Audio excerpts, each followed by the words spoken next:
Alors, des transports en commun, eh bien, on va revenir quand même vers l'automobile, qui est quand même d'un grand usage, pour parler de la ville apaisée. Donc, je passe la parole à Elisabeth Le Gourguerec pour un point d'information, parce que ce point ne fait pas l'objet d'une délibération, d'un vote formel, mais vu l'ampleur du sujet, ça nous paraissait important quand même d'en reparler, même si on en a déjà parlé en commission.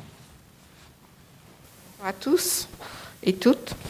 Donc, vous n'êtes pas sans savoir que les conséquences graves de la vitesse en cas d'accident ne sont plus à démontrer. Les demandes fréquentes et réitérées dans de nombreux quartiers de la commune d'abaissement de la vitesse sur les voies circulées, ainsi que les constats que la vitesse réglementaire en agglomération 50 ne suffit pas à créer auprès des usagers les plus fragiles sur l'espace public, piétons et cyclistes, un sentiment de sécurité. Il est proposé de participer à grande échelle à l'expérimentation lancée par Nantes Métropole pour généraliser le 30 km/h en zone agglomérée. Pour cela, un travail préparatoire a été effectué par les services métropolitains du pôle sud-ouest. Vous avez dans votre dossier sur table le détail de ce travail qui a été réalisé. Est-ce que tout le monde l'a? Non? Ah, excusez-moi. Privilégié. D'accord, je pensais que tout le monde l'avait en fait. Non, non. Donc c'est un travail qui a été réalisé sur plusieurs réunions où nous étions présents avec Jacques Garot et Xavier Vinet. Frédéric Vaucheron également y a participé. Donc ce travail a permis de délimiter le périmètre de l'expérimentation, d'identifier les points d'accès à la zone 30 km/h pour y implanter la signalétique adéquate, définir les périodes d'évaluation du dispositif et accompagner la ville dans sa communication. Cette expérimentation à grande échelle a déjà été lancée cet été sur la ville de Nantes. Elle durera 1 année et fera l'objet d'un processus d'évaluation pour en décider la pérennisation, les éventuelles modifications ou l'abandon. Le lancement de la démarche ne nécessite pas de délibération, mais procède d'une volonté politique traduite au sein d'un arrêté municipal définissant le périmètre de la zone concernée.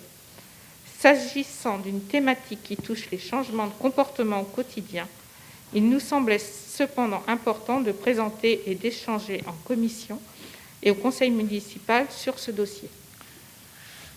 Merci beaucoup. Vous avez vu que c'était l'objet même du dossier de notre bulletin municipal de décembre, avec la cartographie que tu évoquais, qui a été reprise dans le bulletin municipal pour sensibiliser l'ensemble de nos concitoyens. C'est un changement de comportement lorsqu'on est au volant de sa voiture, de se dire que maintenant, dès qu'on va rentrer dans la zone agglomérée, on a pu à se poser la question, parce qu'on avait beaucoup de zones 30, ou de limitation à 30, ou de zone 30 sur notre commune, mais pas toute la zone agglomérée. Ça veut dire qu'il y a d'autres moments, on pouvait être à 50, qu'il y a un moment, il faut généraliser. Je pense que c'est plus simple aussi, et ça nous habituera plus facilement à se dire, voilà, je suis dans une zone urbaine, la vitesse, c'est 30 km/h. C'est une expérimentation, comme l'a dit Elisabeth, mais à grande échelle et sur 1 année. La ville de Nantes y était lancée cet été. Nous nous lançons dans l'aventure à partir du 4 janvier. Et je pense que ça va être regardé d'assez près par d'autres communes de notre agglomération pour voir s'il en ressort des éléments positifs en termes d'abaissement de la vitesse. C'est l'objectif recherché, abaissement de la vitesse, meilleure sécurité, effectivement, tu évoquais tout à l'heure en cas d'accident, mais le sentiment de sécurité aussi des cyclistes ou des piétons, quand ils sont frôlés à grande vitesse, ils ont peur, alors que là, en baissant à 30 km/h, même si on s'approche des 30, c'est quand même beaucoup plus rassurant. Oui, Freddy, tu voulais intervenir? Ah non. Ah, Xavier, je ne le voyais pas. Voilà. Merci, Xavier. Merci. Peut-être ça marche? Si, ça marche. Merci. Oui, peut-être juste un petit commentaire supplémentaire. Non, c'est... Voilà. Simplement un tout petit commentaire supplémentaire, à savoir que il me semble que par rapport à l'accent qui a été mis sur la sécurité, c'est évidemment l'accent essentiel, c'est-à-dire faire en sorte de sécuriser la circulation dans dans l'agglomération. Je pense que ça, tout le monde en conviendra. Et le fait de cette expérimentation à grande échelle va nous permettre en effet de tester au fond et d'abaisser progressivement, ou en tout cas c'est l'objectif, la vitesse des automobilistes. Mais je crois que parallèlement, il sera intéressant aussi d'encourager des modes alternatifs, et évidemment les piétons et les cyclistes. Je pense notamment à tout le secteur le secteur des écoles, collèges, lycées, équipements sportifs, où là on a effectivement tout un tas de secteurs qui sont, et je pense que les Bosséens attendent, et on fait part de cette attente sur une meilleure sécurisation peut-être de tout ce secteur. Donc d'une part en abaissant, je crois que le passage à 30 km/h fait qu'on va vers une meilleure sécurité, et peut-être que parallèlement il faudra encourager au niveau des citoyens, au niveau des familles, des parents, pour que effectivement l'ensemble, et notamment les jeunes et les enfants, puissent en sécurité utiliser notamment d'autres modes de transport comme le vélo. Tout à fait, complètement en phase avec ton intervention, et ça fait écho au travail que nous commençons à faire avec Nantes Métropole dans le cadre de la construction de notre future école. Ça paraît loin, mais c'est dans maintenant moins de 3 ans.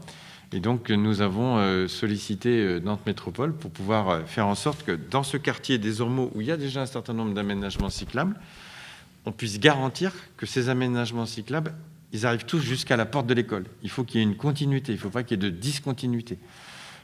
Donc c'est un travail qu'on va regarder de très très près, au moins pour cette nouvelle école. Et puis sur les 2 autres écoles, il y a du travail à faire, effectivement, encore. Il n'y a pas de... mais il y a peut-être d'autres interventions. Il n'y a pas de mise... Oui.